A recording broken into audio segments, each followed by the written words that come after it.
what are you doing? If this question is coming, you have to understand, you have to prepare psychological testing very well, because they are talking about speed test, they are talking about power test, and they want you to know what is the difference. I mean, the difference between the speed and the power test.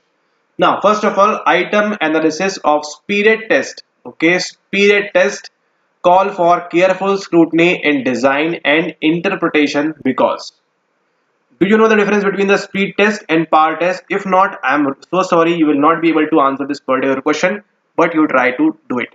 The items are usually lower in difficulty level. The item position determine the discriminative power. The latter items could be considered for inferior sample. The performance could be affected due to chance, whatever you want to pronounce, factors. Okay. Now, item analysis of speed test. Now, what is item analysis? First of all, we will all do the difficulty, discriminatory power, and all those we will use. We will all write the item and do all those things. Interpretation, preliminary analysis, and all those things will fall under the item analysis. But the question is simply about the difference between the speed test and the power test. Speed test call for careful scrutiny in design and interpretation because the item position determine the discriminative power, and it is so true. This is the correct answer. The items are usually lower in difficulty level. This is not going to be the case. The later items could be considered for inferior sample. No, not possible. The performance could be affected due to chance factors. To solve this, you have to understand the difference between S and P. What is the difference between the speed test and what is the difference between power test and where they are used. But right now, correct answer is option number second. And for that, what you will do, you will refer to the ebook where they have explained it very nicely if you read it very nicely. Okay, thank you. Welcome back, all of you. You are watching National Forensic Science University's Clinical Psychology Entrance Examination, and this is our video number 2. If you have not yet watched the previous part, make sure that you watch the previous part so that you get hold of those questions as well. And you watch this complete video for the second part where we will discuss more things. And now, talking about the difference between the speed test and power test is the oldest and longest running longitudinal study in psychology on the gifted was started by Louis Madison Terman, Maud Amanda Merrill, James McKean Cattell, and Alfred Binet. So, who has given the longest running longitudinal study, the oldest out of these following? Okay, so this question is little tricky. Honest to say this thing that it is little tricky because if you will read this L Terman, you will recall faster as compared to Lewis Madison Terman. Fair enough? Obviously, if L Terman is written, you will be able to recall, okay, what they are talking about. But Lewis Madison Terman, you will take more time to process. Okay, and this process, what you are taking time right now, is the difference what you will find out in the speed test and power test. Okay, where you have to answer more questions and where you can take more time in all those things. So, but right now there's also a catch. They have also given the hint over here as well because they have mentioned on the gifted. But as you can see, this gifted is shadowed under this complete sentence, and that is why you might not be able to pick up this that gifted was started by.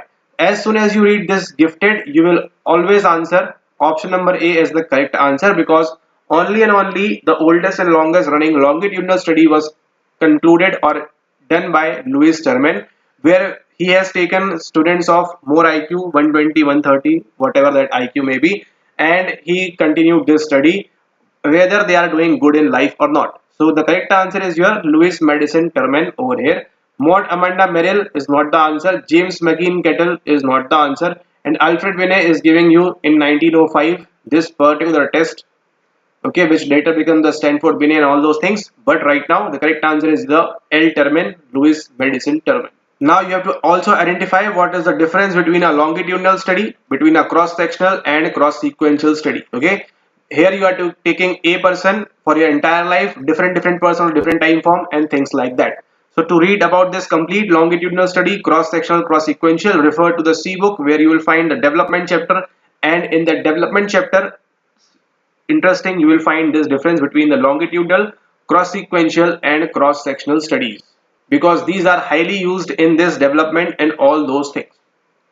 Now, once again, a easy question. A school report shows that child A has obtained IQ 94 and child Z has obtained a IQ 1110. The reports are not comparable without name of the particular test administered, exchanging the test, norms of the test, all of the above. Correct answer is all of the above. Whenever you will find these type of questions, you have to take chances and mark this if you don't know what is happening in all the above options. Okay, because 99.9% this is going to be the correct answer, but not every time or each time. All right, now this is interesting one. A psychologist A should first ensure that dash before administering a psychological test. Okay, so let's suppose you are a clinical psychologist. Okay, that is what you are going to become in a short period of time. Now what you will first ensure that you are before administering a psychological test. Let's suppose you have prepared a test called X12C. Okay, now before giving this X12C set, and where you stay in India. Okay, and now before administering this X12C set, what you will first think? The test has norms applicable to the nationality of the one being tested. Okay, you will make this test compatible with the norms for your Indian nationality. Okay, the test has no copyright restrictions. Okay, this can be also possible. The test is appropriate to the demographics of the one being tested, and the test has been reviewed by the competent authorities. Okay, obviously this will happen, but the test is appropriate to the demographics of the one being tested, and you will ensure first of all this thing only. Okay, why? Because let's suppose you have made this test which needs some literacy, or you have made a verbal test. Okay, but now you cannot go in Andaman and Nicobar and Seychelles Iceland and Caribbean islands and there, and you will give to those. Why? The test is appropriate to the demographics where you want to use that of the one being tested, despite being the nationality. Okay, nationality will come later on, maybe. Is it culture free or culture free, whatever that scenario is, but the question is about the verbal, non-verbal and performance tests, but it's just in a different format. The test is appropriate to the demographics of the one being tested. You have made X12C for the Indian territory, maybe Nepal, Bhutan or Union territories of India, but you cannot go to Seychelles Island and all those different Caribbean islands and you can conduct or you can administer that particular test. Why? Because it is not appropriate to the demographics. So what you will first ensure? You will first ensure the test is appropriate to the demographics of the one being tested. Now, next question says that which of the following is not usually used in psychological assessment. So let's suppose you are sitting over here and someone is coming for the psychological assessment. They have paid your entrance fees 400 rupees or whatever you are charging the fees, and they are with you sitting in front of you for the psychological assessment. Okay, what you will do or what you will not do is that the question right now. Will you do the testing, will you do the counseling, will you do interview, or you will observe? So first of all, observation will be there, interview will be there, and testing will be there. You will not start the counseling then and there. Okay, so the counseling option is the correct answer over here in this particular question. Now next question is again a simple one. A psychological test is, now what is a psychological test? A measure of ability or potential or characteristic. Okay, yes, it can be an objective procedure for sampling and quantification of observed behavior. Yes, it can be a method of assessing the unconscious processes. Maybe a set of questions to yield a total score which reflects on the behavior of interest. But out of these, what is the most logical, what is the most suitable is the this one, option number second, an objective procedure. Okay, it should be objective, it should not be subjective. Procedure for sampling and quantification of observed behavior. You want to sample that, you want to quantify that complete observed behavior.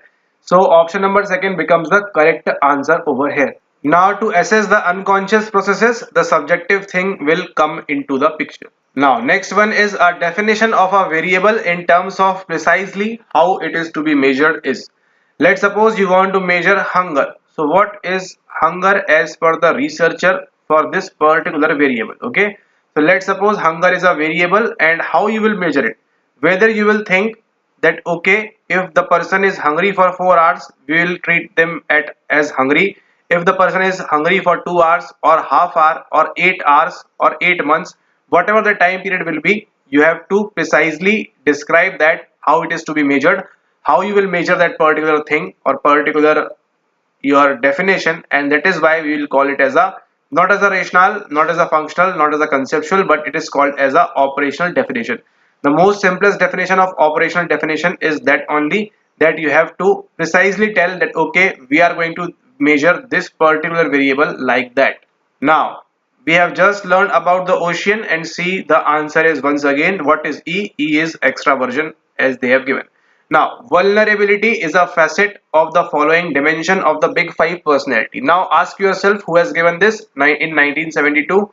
Robert McRae and Costa, big five personality, five factor. Okay. Now, vulnerability is a facet of the following dimension of big five. Conscientiousness, no. Extraversion, no. Openness to experience, no. It is associated with your neuroticism.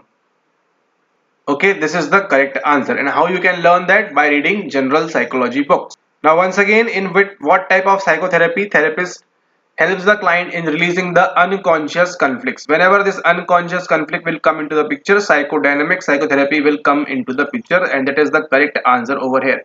If you want to learn about what is supportive psychotherapy, refer to the N book. They have mentioned about the supportive psychotherapy as well.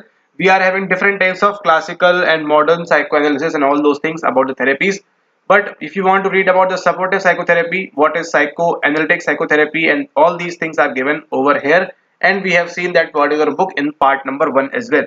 So if you have missed part 1 by any chance, don't do the mistake once again. NFSU 2025 is yours, or 2026, whatever the session you are watching this series. The exam is completely, totally yours. You have everything. You just need to prepare well and revise well. The correct answer is option number 1 over here. And now this is the last question for the day. Challenging automatic thoughts technique of cognitive therapy. Who has given cognitive therapy? Please comment down below who has given about cognitive therapy.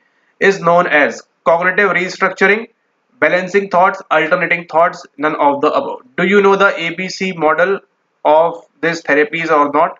Make sure that you comment down below what is ABC, what is this, and what is this. And we will try to find out more things about in our part number 3, where we will be solving more questions from your NFSU 2023 question paper.